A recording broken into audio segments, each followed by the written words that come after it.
Instituto Barbeiro. Bom, hoje nós vamos falar um pouco mais a respeito de carreira, né? E eu quero apresentar a você o livro da nossa convidada de hoje, que você está vendo aí.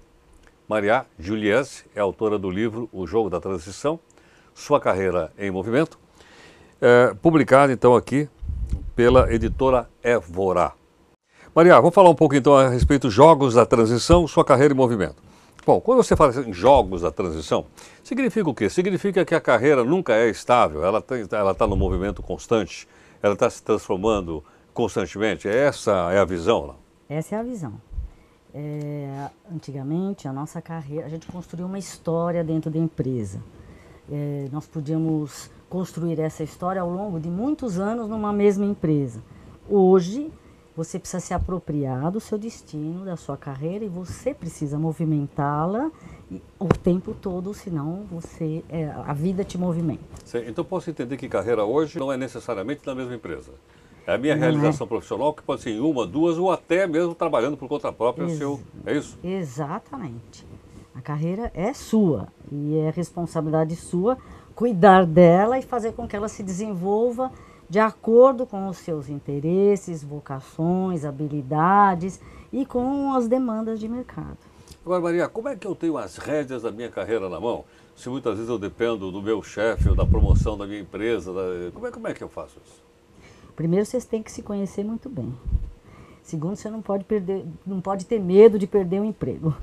Você tem que fazer suas reservas e se apropriar do seu destino. Né? Quer dizer, é preciso que você se conheça as suas habilidades, que você se sinta à vontade de conversar com o seu chefe abertamente sobre o que você deseja, para onde você quer ir, como você acredita que pode melhor contribuir com a empresa.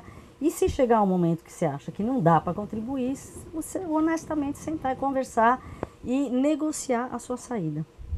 Maria, como é que eu sei que chega um determinado momento ao longo da minha carreira que eu preciso fazer usar um palavrão aqui, um upgrade na minha carreira? Que eu preciso fazer uma mudança na minha carreira. Como é que eu faço? Em que momento que eu identifico isso? Se você vier observando como é que você está se desenvolvendo, você vai identificar. Hoje em dia as pessoas costumam identificar isso via mercado, estímulo do mercado. E acaba fazendo MBA ou outros cursos que têm a ver com a necessidade do mercado e não com a sua própria. Quanto mais se conhece o seu desenvolvimento e a sua carreira, melhor você vai identificar o momento e o que você tem que fazer para desenvolver. Ou você busca a ajuda de um especialista que pode te ajudar a identificar isso. Isso pode acontecer para a gente em qualquer idade ou acontece quando a gente é mais jovem? Acontecer em qualquer idade. O mais jovem, em geral, ele tem mais coragem de se experimentar e de experimentar outras experiências. A pessoa mais madura tem mais receio, tem outras responsabilidades e caminha com mais cuidado, mas não pode parar. Agora, como é que funciona, então, um jogo da transição? Como é que se desenvolve isso? Então, o jogo da transição, ele necessariamente envolve um olhar para como é que a sua carreira, a vida e a carreira vem se desenvolvendo. Eu costumo dizer para as pessoas que, na verdade, quando você termina a faculdade e entra para uma atividade profissional, você passa a atender o desejo da empresa, se dedicar a esse desejo na expectativa de evoluir, de ter promoções e de crescer. Esse é um lado do jogo da carreira, do jogo da transição, que é o atender às demandas do mercado e o desejo da empresa. Mas você precisa também verificar o outro lado, que é o atender a sua carreira interna, que são seus interesses, suas vocações, suas habilidades. Veja que eu falo vocações porque a gente não tem uma vocação só. A gente tem mais de uma vocação? Mais de uma, nós temos várias. Né? E aí o nosso trabalho consiste em identificar qual a que a gente vai querer desenvolver mais e se dedicar a isso. Né? Esse conceito para mim é novo, né? Porque sempre ouve dizer, não, a gente tem uma vocação, né? Você tem uma vocação. Quer dizer, nós temos mais de uma, então. Nós temos várias vocações, vários interesses e várias habilidades. Aliás, uma coisa que eu sempre chamo a atenção é que as empresas classificam as pessoas em talentos e não talentos. É verdade. E isso é um equívoco, porque todo mundo tem talento, e não tem um só, tem vários. Agora, talento para que coisa? Para atender a que necessidade, a que demanda, para realizar que tipo de projeto? Isso é que precisa ser identificado. E as empresas têm dificuldade de identificar isso ou o fazem através de métricas que interessam a elas e não ao sujeito que está ali desenvolvendo o seu trabalho. Quer dizer, então posso entender que nem sempre aquilo que é do interesse da empresa é do interesse do colaborador. Exatamente. Não é verdade? É. Ele precisa ficar atento a isso, Ele né? precisa ficar atento, senão ele vai sendo levado numa direção que depois ele não sabe como pegar o caminho de volta. Entendo. Esse que é o jogo da transição, é a minha transição. São os processos de desenvolvimento, as etapas que eu vou vivendo na minha vida e na minha carreira. Eu costumo dizer que as pessoas antigamente entravam na empresa para fazer a história dentro da empresa. Hoje a sua história é feita por você onde quer que você esteja, ou dentro ou fora da empresa. E a gente dizia assim, não, o plano A é a empresa, eu quero me aposentar nessa empresa.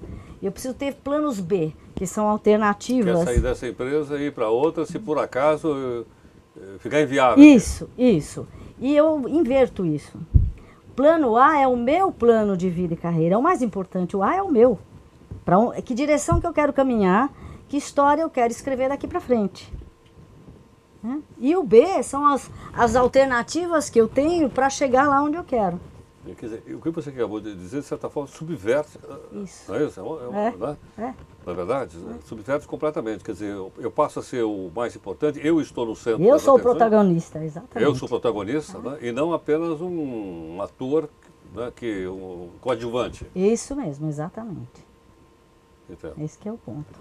Esse é o ponto. Esse é o ponto. Agora, você acha que a realidade que a gente vive hoje no Brasil, a realidade do mercado, permite esse posicionamento que você acabou de relatar? Permite. Você tem que ter coragem para ser dono do teu destino, né? Para se apropriar da sua voz e buscar o teu caminho. Mas isso não é só no Brasil, é no mundo inteiro, sabe, Heródoto? Sei. As empresas porque hoje, o mundo está globalizado, a economia está globalizada, os comportamentos, as empresas, né? Isso, é tudo muito parecido.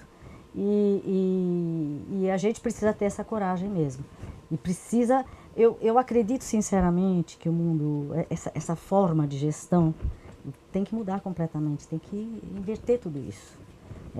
Essa coisa assim autoritária, hierárquica, essa coisa de que a empresa se acha dona do funcionário, se acredita que eles da empresa é que sabem o que você precisa e para onde você deve ir, isso precisa mudar.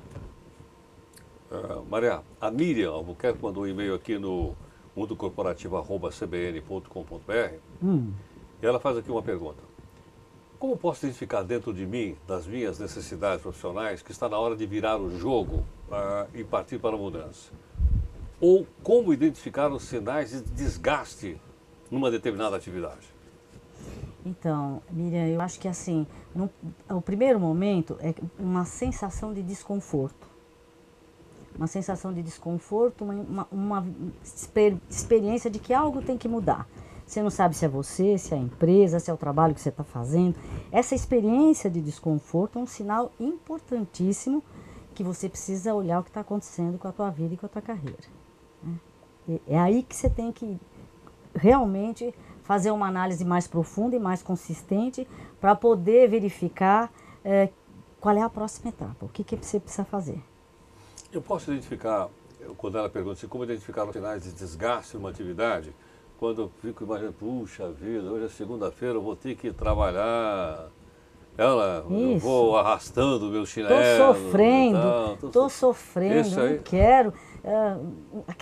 Aquele desconforto geral de ter que se envolver com as pessoas da sua área, com a tua chefia, né?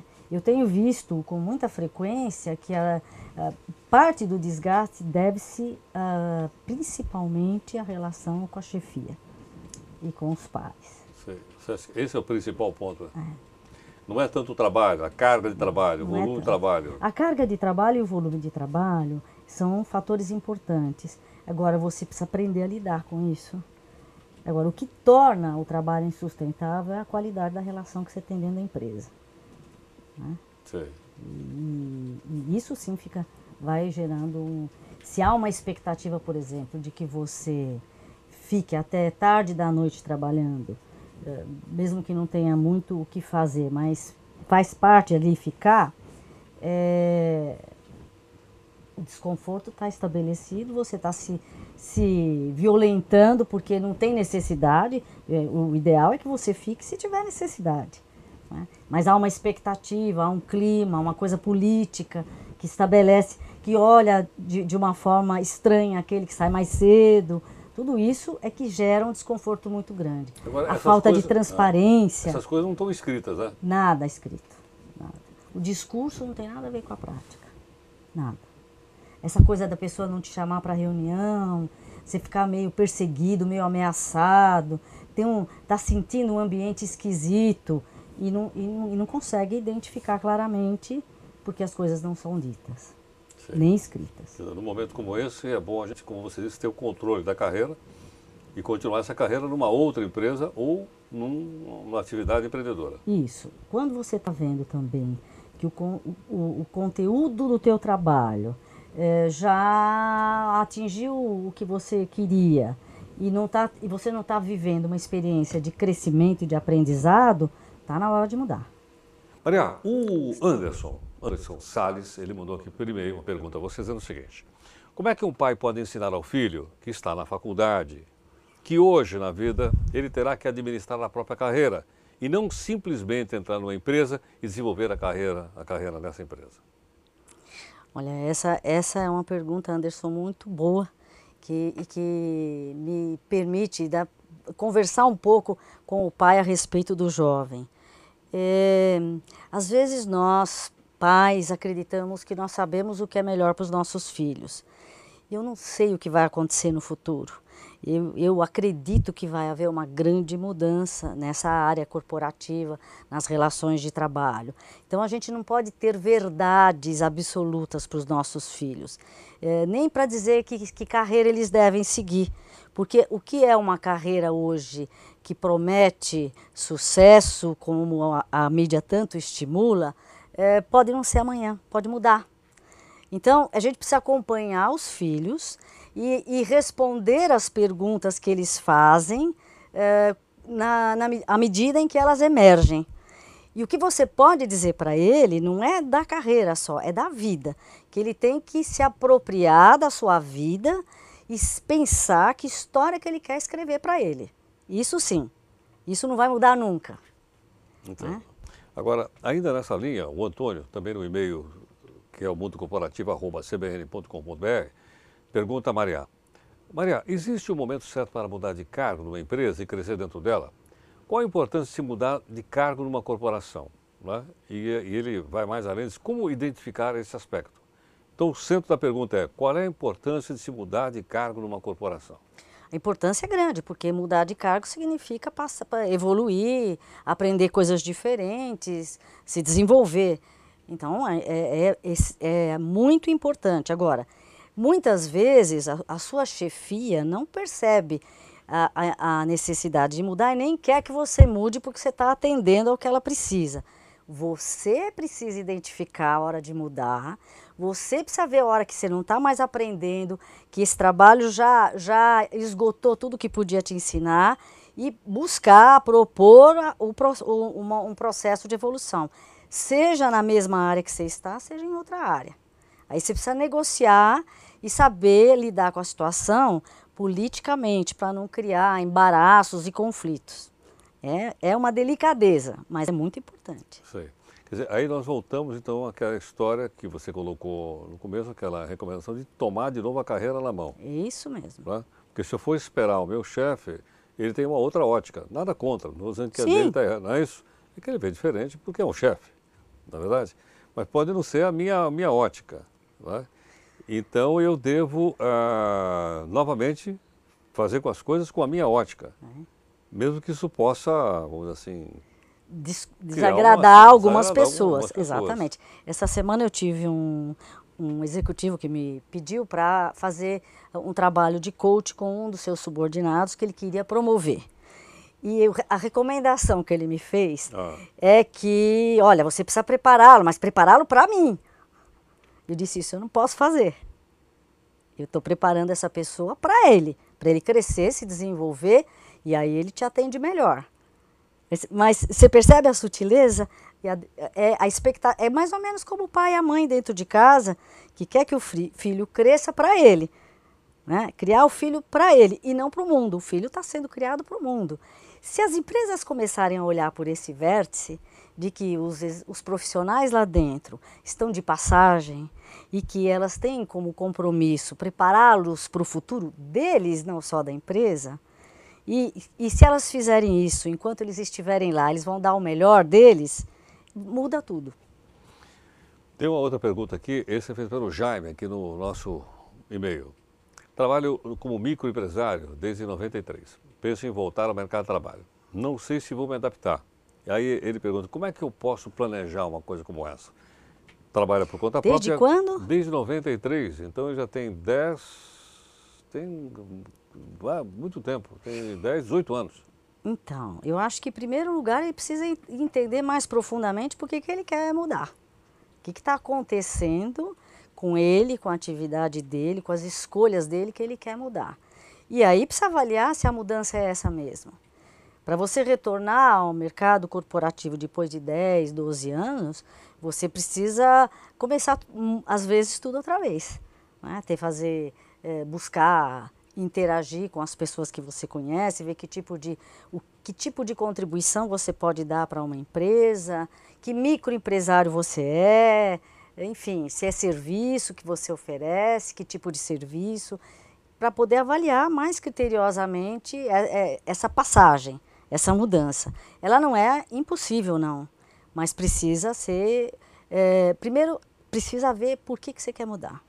O Anderson já pergunta o seguinte, já que nós estamos falando em transição, né, o jogo da transição, que é o livro da Mariax aqui comigo, ele diz assim, penso em mudar de emprego, é o Anderson.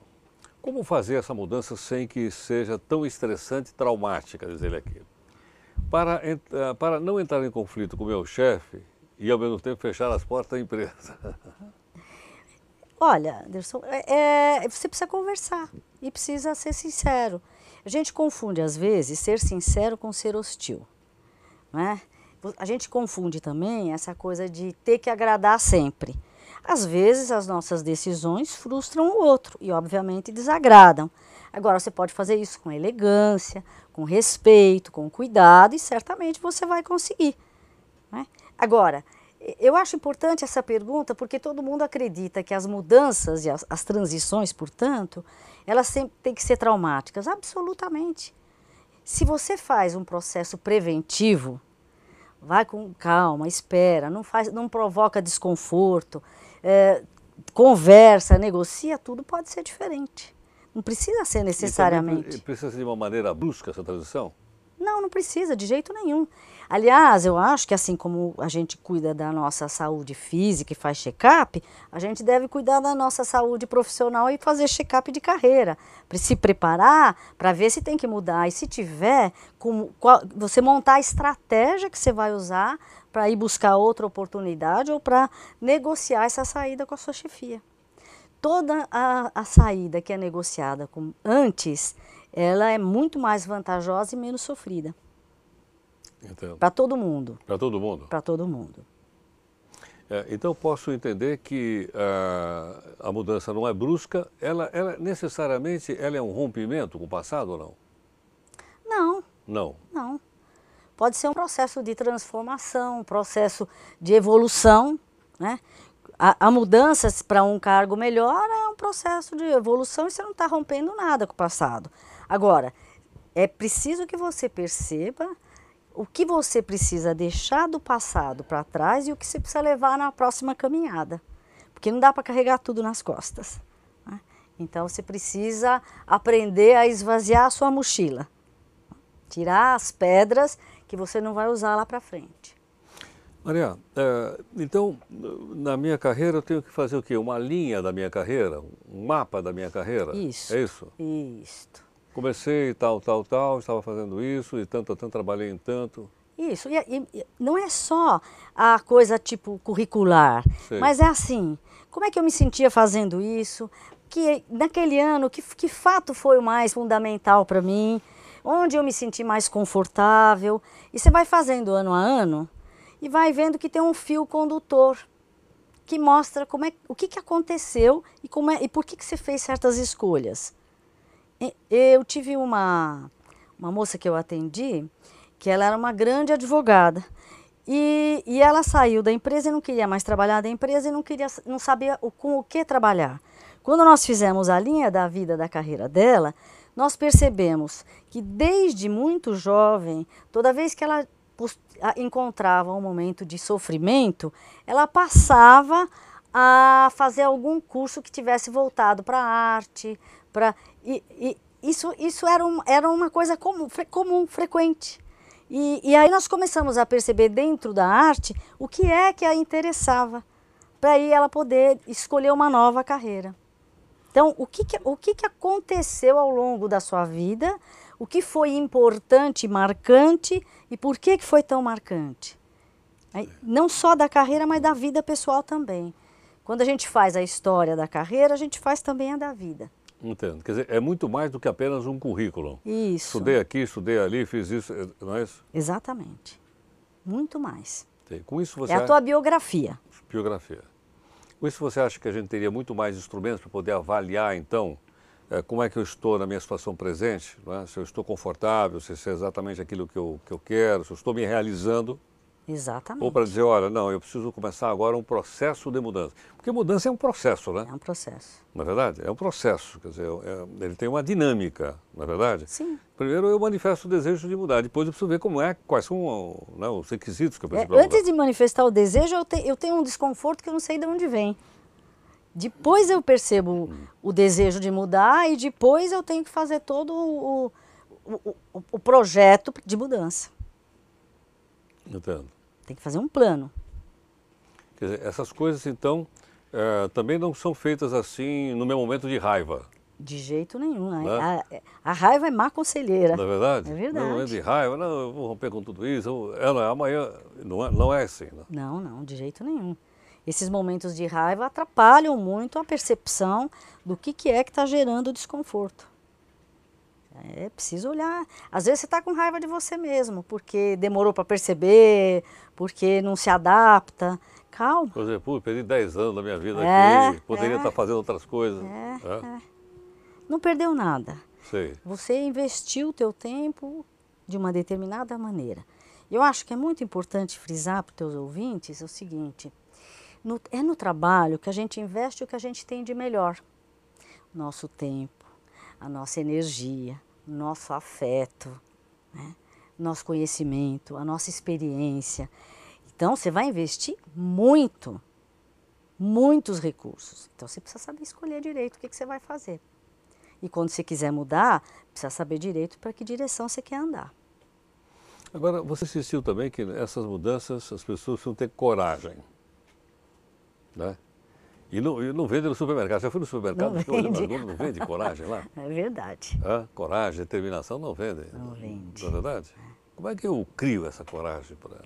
Eu acho que essa coragem, Heródoto, ela vem do autoconhecimento. Quando você se conhece, quando você vê que você está sofrendo e que não tem outra saída a não ser mudar, você muda. Então, ela vem de você se conhecer e de ter um mapa da situação. A hora que a situação ficar clara, a coragem vem. Quer dizer, então eu posso entender que essas forças são inerentes ao ser humano. São. Estão latentes dentro dele. Isto. Né? O que ele precisa é organizar essas forças e sair com elas. Isto. Porque todo ser humano tem. Todo ser humano tem o desejo e a tendência de evoluir, de crescer e de ser dono do seu nariz. Todos. E na vida que nós temos, se você entender o mundo corporativo, eu acredito que você vai para a escola para estudar. Você vai para a empresa para aprender a trabalhar. Então, na escola você aprende a estudar, na empresa você aprende a trabalhar. E mais lá na frente, você vai ter que trabalhar por tua conta. De alguma maneira, vai ter que trabalhar por tua conta. Então, você precisa se preparar para isso. Porque o mundo corporativo não te acolhe até você se aposentar. né? Tem todo um sistema lá que define os limites. Então, você precisa saber qual é a hora. As pessoas me perguntam, quando eu começo a me preparar para a aposentadoria? E eu digo, quando você começa a trabalhar. Né? Não é quando eu tenho 64 anos. Não é quando eu tenho 64 anos e já gastei todo o dinheiro com uma porção de coisas e não... Né? Sei. Para onde eu quero andar. Eu preciso ter noção desse norte. Né? É. Alguém já disse que como é que o vento não ajuda o navio quando o navio não sabe para onde vai, né? É isso aí, é isso mesmo. Eu preciso ter um norte, eu posso mudar, essas mudanças podem acontecer em função das injunções da realidade, então eu faço alguns pequenos desvios, mas eu preciso ter uma direção. E também acompanhando as minhas próprias mudanças, porque o que a gente gosta e tem interesse vai mudando ao longo da vida com a experiência. Sei. Agora, deixa eu te perguntar o seguinte, o jogo da transição, sua carreira em movimento, então, eu tenho aqui um passo a passo no teu livro, como eu desenvolvo essas questões, Maria? Não tem, porque na verdade esse livro ele é muito mais um estímulo à reflexão. Sei. Ele se constitui um pouco, sabe, Heródoto, em alguns seminários que eu faço para os meus executivos.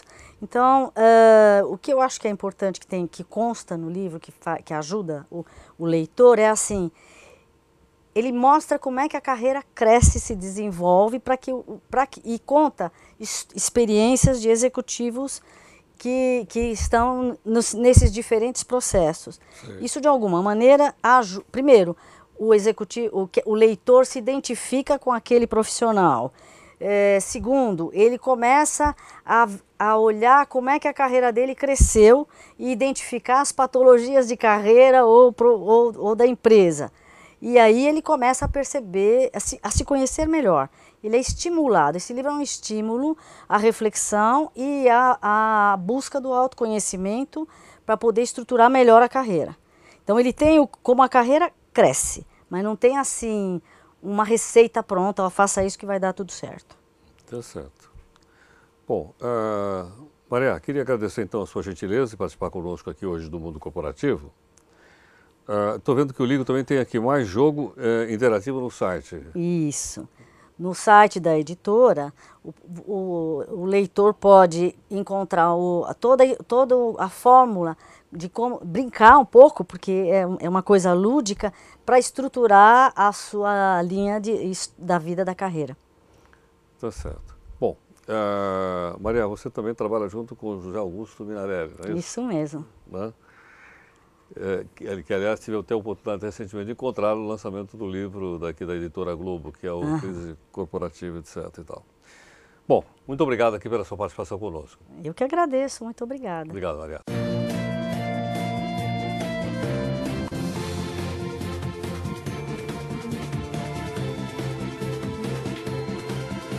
Mundo Corporativo, com Heródoto Barbeiro.